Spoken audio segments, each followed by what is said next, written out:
সকাল। রাধে রাধে প্রিয় বন্ধুরা, সবাই কেমন আছো?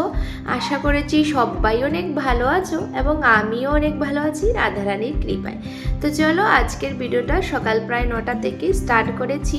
তো কি করি এবং কিসের জন্য এতগুলো আয়োজন তোমাদের সবার সাথে শেয়ার করব। তো পুরো ভিডিওটা অবশ্যই দেখবে। তো তাই কি আমি তো লেগে গিয়েছি এখানে রান্না করার জন্য, আর গাছ থেকে অনেক কিছু শাকসবজি তুলে নিয়ে এসেছি, সেগুলো দেখাচ্ছিলাম তোমাদের সবার সাথে। তারপর ঘরটা অনেক তাড়াতাড়ি করে সকালে উঠে তারপর ঘরটা পরিষ্কার করে রেখেছি কি সুন্দর করে। আর যেহেতু আগের দিন তোমাদের সবার সাথে শেয়ার করেছিলাম কি দোকান থেকে কি কেনাকাটা করে নিয়ে এসেছিলাম আমাদের কাকাতো বোনের আইবুড়ো বা দেবো আমাদের ঘরে, তার জন্য। তো আজ সেই দিন। আর এই যে আমি এখানে শাকগুলো ধুয়ে নিয়েছি, যেহেতু অনেক রান্না করতে হবে আর অনেক কিছু রান্নার আয়োজন থাকবে, তো সেটা তোমাদের সবার সাথে আমি শেয়ার করব। তো প্রথমে শাকগুলো ধুয়ে তারপর এখানে রেখে দিচ্ছি, যেহেতু ডাল ভাজা, তারপর শাক, 5 রকমের বড়া সবগুলো করব এবং পায়াস মিষ্টান্ন। আর মানে পুরো ভিডিওটা দেখলে বুঝতেই পারবে কি রান্না করেছি। তারপর কি এখানে শাকগুলো ধুয়ে রেখেছিলাম, তো আমি লেগে গিয়েছি রান্না কমপ্লিট করতে। আর এর মধ্যেই আমার কাকাতো বোন চলে এসেছে, তো ও আসছিল, তো তাই ভাবলাম ও আসার অল্প ভিডিও মানে শেয়ার করি।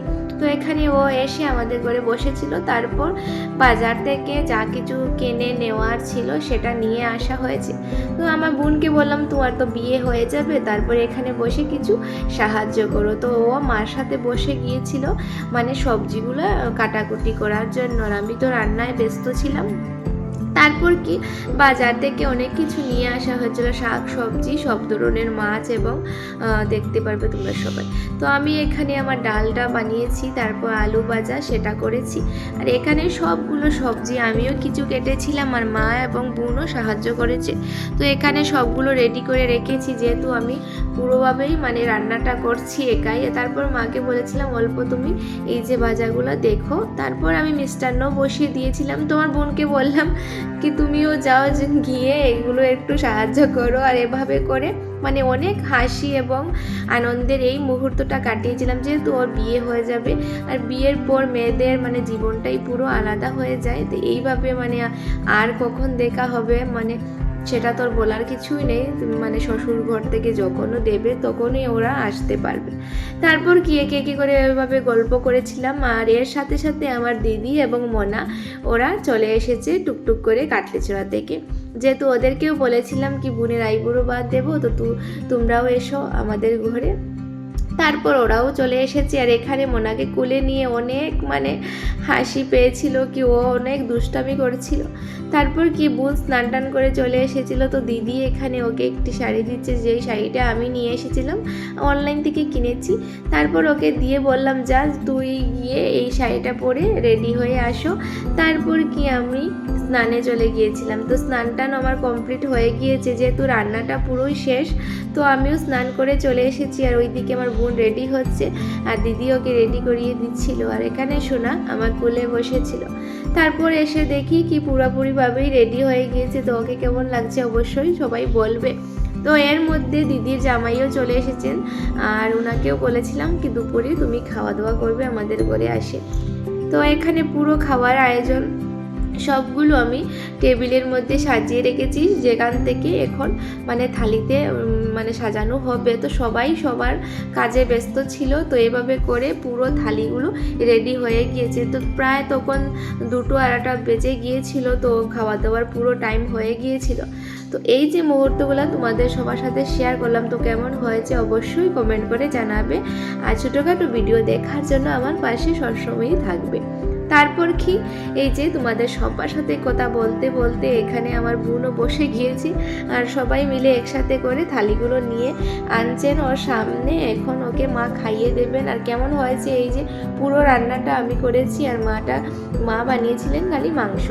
তারপর কি এখানে রান্না তো কমপ্লিট, ওকে থালি সাজিয়ে দিয়েছি আর ওকে বসানো হয়ে গিয়েছে। এখন ওকে আশীর্বাদ করা হবে, যেহেতু প্রথমে আশীর্বাদ করা হবে তারপর মা খাইয়ে দেবেন। তো আশীর্বাদ হয়ে গিয়েছিল আর মাও খাইয়ে দিয়েছেন। তো এই মুহূর্তটা অনেক কষ্টের। তো ও অনেক কান্না করছিল আর মাও কান্না করছিলেন। তারপর এক এক করে আমাদের পরিবারের সবাই ওকে খাইয়ে দিয়েছিল, আমিও দিয়েছিলাম। তো অল্প ভিডিওগুলাই শেয়ার করতে পেরেছি। তারপর কি এখানে খাওয়া দাওয়া প্রায় ওর শেষ হয়ে নেই, আর সবাই উঠেছেন যেহেতু রান্না করে গিয়ে বসে খাবো সবার সাথে, তাই তো এখানে ও কান্না করছিল, মাও কান্না করছেন, আর আমি তো ভিডিও করতে ব্যস্ত ছিলাম। তারপর কি ওকে নিয়ে আবার রান্নাঘরে চলে আসা হয়েছে। তো এখানে সবাই বসে গেলাম একসাথে খাওয়া দাওয়া করার জন্য, যেহেতু দিদিরা চলে যাবে, দিদি আর দিদির বর ওরা বিকেল হতে না হতে বেরিয়ে পড়বে ঘরে যাওয়ার জন্য। তো এখানে সবাই একসাথে খেতে বসে গেল। তো আমি সবাইকে বলছিলাম খুব খাও। তো এখানে অনেকটাই খাওয়া দাওয়ার আয়োজন ছিল, তো সব কিছু ওকে বলছিলাম কেমন হয়েছে, তো ও বলছিল অনেক ভালো হয়েছে। তারপরে এখানে একটি রিলস বানিয়েছিলাম, যেহেতু বিয়ের সময়, তো বিয়ের সময় কতটাই রিলস থাকে সবার মনে কিছু, তো আইবুড়ো ভাত থেকেই আমরা স্টার্ট করেছিলাম। তো এখানে আমার দিদি এবং দিদির বর ওরা ফটো এবং কয়েকটি রিলস বানিয়েছিল।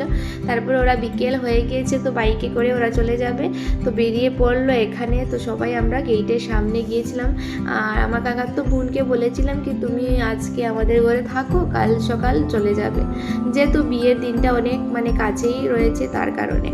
তো ওরা করে বেরিয়ে পড়লো আমার দিদি, দিদির বর, আর ও এখানে ভিডিও বানাচ্ছিল, তো আমিও শেয়ার করলাম তোমাদের সবার সাথে। তো আজকের জন্য অতটুকু ছিল আমার বোনের আইবুড়ো ভাতের পুরো ভিডিওটা তোমাদের সবার সাথে শেয়ার করলাম। তো কেমন হয়েছে অবশ্যই জানাবে। সবাই ভালো থাকো, সুস্থ থাকো, আবারও দেখা হবে নতুন ভিডিও নিয়ে, যেহেতু এখন বোনের ভিডিও চলতেই থাকবে বিয়ের। তো সবাই ভালো থাকো, টাটা।